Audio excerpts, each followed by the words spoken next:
Welcome to week 5 of Cabin Fever. How did your date go with your spouse? Last week, Mary Kay and Pete talked about marriage, and their information was spot on. I loved hearing that. This week, we're going to talk about health and fitness, and I had the privilege of interviewing health coach Krista Britton, and she took this big topic of physical health and broke it into 3 simple areas: lifestyle, nutrition, and movement or exercise. And as she goes through each of these areas, she's going to give us really practical tips and advice that we can implement today. And I've actually had the opportunity to put some of these things into practice over these past 10 days, and it works. It really works. I've lost some weight, and most importantly, I feel like I have more energy now than I've had in a long time. So I hope you enjoy this interview with health coach Krista Britton.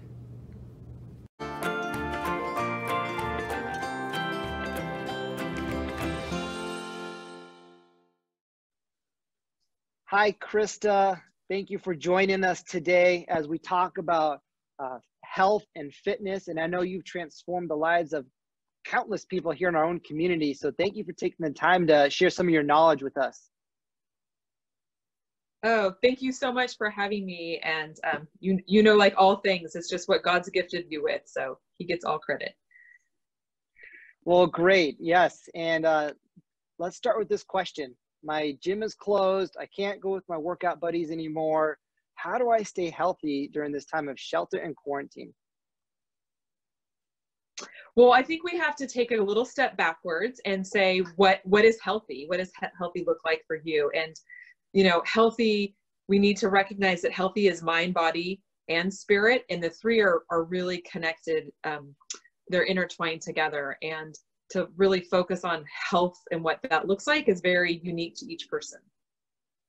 Yeah, that's a really great point. And we've actually talked a bit about stress management and some of these other pieces of the puzzle. So today, can you focus more on the physical health side of things? Yes, I'd love to.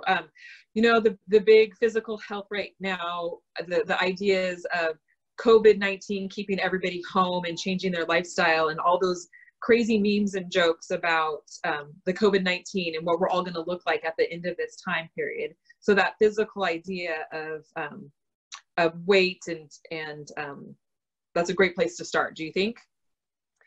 Yeah, weight management. You're exactly right, because I've heard people just say the scale is creeping up and they're not even weighing themselves anymore. So how do we even start to put this plan together? Walk us through that. Yeah, I mean, you have to recognize there's the mental reasons for overeating, and there's some structure that you need to put in place. So yeah, let's talk about some structure and that actual weight management part, and starting off with the reason why you want to get healthy, that why, your motivation.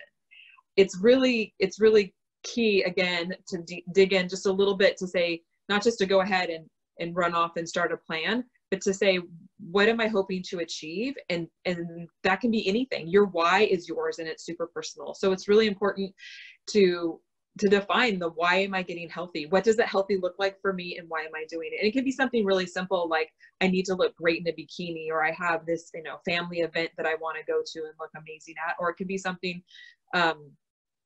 that for you is a little more heartfelt. You know, my dad died from heart disease and I want to be a grandfather. There's no why that's more important or less important. They're all, as long as it's in your heart and it's important to you, it's a good motivation. That's what you want to hang on to for your motivations, that why. And I love that it's not, one why is not more important than the other. Just because I want to look good this summer is not any less important than anybody else's why. It's that motivation. Correct. So can you talk to us? We got our why, we understand that, and that's going to take a bit of self-reflection. But once we get that why, what's the plan to make that why possible? Right. The plan has 3 key components. We can just break it down and kind of simplify it. There's a lifestyle component, there's the nutrition component, and there's the movement component. We'll call them those 3 components. And so let's just start quickly with lifestyle. And lifestyle really encompasses healthy sleeping, stress management, and healthy relationships. And with healthy sleeping, it's really cool that we all say we need so many hours of sleep, but really recognizing that if you can get that 7 to 8 hours of sleep and get it regular, kind of have a schedule. It's not ideal for, I mean, it's not possible for everybody, but ideally to kind of have a bedtime and a wake up time. Stress management, you already covered with another guest. And then healthy relationships, just recognizing who is really healthy in your life. That's an important part too. Having those relationships that really support you, where you give grace and space to each other, and there's, you know, less judgment and condemnation. So those are. Yeah, healthy relationships is critical. And I know a lot of us are in cabin fever groups right now with people who are good for us to be around, who are going to encourage us and support us. So good job for being in a group, and we'll make sure we get our sleep, and we're managing our stress like we learned about, and that's all lifestyle. So what's the next piece of the component? So really having a set nutrition plan. So the new nutrition plan is going to be broken down between hydration and food. And so just to simplify it, your hydration, ideally to get water in your body, and that's pure water. So not any other beverages, but your goal should be about 64 ounces of water to half your body weight. So it could be, let's just make easy numbers, 64 to 100 ounces of water a day. And then with healthy food, it's that nutrient dense food, and things that are not those empty calories. So you're really fueling your body with good nutrition. Yeah, and I read something about hydration, and it's every 1% that you're dehydrated, you actually lose 10% of your body's power. Have you heard that, or have you studied dehydration at all? I just know, I mean, our body is 98% water, right? And so it fuels everything. And I've worked with people that say that when they are drinking better, they're thinking better, they're sleeping better, they're moving better. It's just really an essential part of our lifestyle. And it gets overlooked often. It's a very simple way to start, and it gets overlooked often. It sounds like these three components that you're talking about are all connected in some way. But can you expand a bit more on the nutritional side of things? I got the water. Tell me more about what healthy foods are. What does that mean?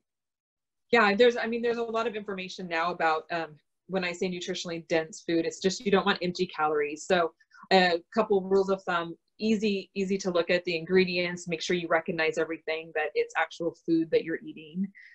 Also to recognize that not all calories are equal. You know, sugar is natural, and yet it doesn't give you a lot of nutrients. So really making sure that there's vitamins and minerals, you know, obviously, you know, fruits and vegetables, healthy proteins. And an easy rule by thumb is just to make sure that the amount of calories you're eating a day, whatever that program looks like for you, is about 50% of your calories can come from protein, 25% can come from carbs, and 25% can come from fat. That's a healthy, you know, meal plan. When you look at those calories, I mean, those percentages, don't just look at them and think of a plate, like 50% of your plate is protein, because fat calories are very dense. There's a lot of calories in a very small amount. So to really help you learn about that, Kevin, there's a ton of great apps that are available where you can really log what you're doing. And a good rule of thumb is to log for up to 2 weeks, so you really know what you're putting into your body, and they'll do the calculations for you. They can show you all that. And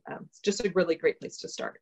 And realizing that what you put into your body is what you get out of it. So really that garbage in, garbage out is true for us, just like it is for a machine, right? You don't put the wrong gas into your car. You put unleaded, not diesel, right?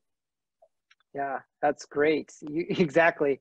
And we all have our different plans, and it's all going to look a bit different, but all these areas are connected. And so talk to us about how it connects to this third area of movement. Yeah, well, movement again is a combination of that lifestyle and nutrition. And when you are starting to lose your inflammation and get to a healthy weight for you and your body, then your body is going to automatically want to move. And so sometimes it's just kind of a slope, you know, as your weight goes down, then your movement kind of naturally increases. And this is, again, for this, you know, sedentary, we're locked in kind of conversation that you and I are having right now during COVID. It's hard to get out and move. So just to find something you really enjoy doing and make it, you know, kind of change the conversation that you're having with yourself, that I have to exercise, I should exercise, to my body wants to move, I enjoy movement, and make sure you enjoy what you do. I think the biggest challenge right now are for people that really enjoy the extroverts like me that really enjoy that gym atmosphere and the energy from other people, or playing team sports, which are limits to us. And so it's just inviting yourself to be open to try something new and take advantage of all those free classes that they're offering. A lot of apps or YouTube videos, and try something new, try a different exercise, genre. You know what my son and I have been trying new? I just ordered a bunch of indoor snowballs. So we set a 10-minute timer and we have an indoor snowball fight. Yeah, and that's great. In the new craze with the TikTok videos and dancing and doing dance moves, it looks ridiculous. Nobody ever has to see it. And it's just a really good way to move your body. And, along with that movement, you're not going to be successful in sustaining that if it's not on your calendar. So you definitely need to schedule a time. I'm hoping you have that play date with Benjamin every week so that you're moving your bodies and you guys are doing something physical together. And it's the same thing, with exercise. What can you do? What can you commit to? And putting that in your calendar, and starting small and building up is okay. Let's give ourselves a little bit of grace and say that let's start with 5 to 10 minutes a day. What can I do for 5 to 10 minutes? And, ideally work your way up to 30 to 45 minutes a day, several times a week. Well, what a great idea. And such a kind of an interesting time that we're in to, like you said, try something new and experience with new movement, whether it's an indoor snowball fight or some new dance moves. But that's kind of the weight management in a nutshell is that lifestyle piece, the nutrition piece, and the movement piece. And so you've given us a lot to chew on today and kind of take back and implement. Before I let you go, let me ask you this. Any closing thoughts for all of us who are stuck in quarantine and kind of worried about our weight? Yes. I mean, we talk all the time about how we still need to be in community and connection, and that accountability partner, I like to call them your running partner, and really learning how to be accountable to one another. You're not accountable for somebody, you're accountable to them. And so really just being honest and sharing that experience and encouraging each other, not comparing. Like, we're encouraging and lifting each other up so that you're encouraged to do something. And leaving that, like I said earlier, a little space and grace for yourself and others. And along that is to really know your truth and your motivation, and to allow yourself to not be perfect, to give yourself some grace. You're going to make a little bit of mistake, but not let yourself off the hook. It's that fine line. And really just to not give up on yourself. Like, you got this, you can do this. This is what you were designed to do. And in your heart, what it's going to take, and don't be afraid to do a little hard work, because you are going to get the joy and the benefit of a healthy body. Yeah, I may take that piece of this interview and just clip it out, the part, you've got this, don't give up on yourself. That's good motivation. Krista, thank you for spending some time with us and sharing some of your knowledge and experience. Oh yeah, it's so much fun. Thank you so much, Kevin, for all you do for us.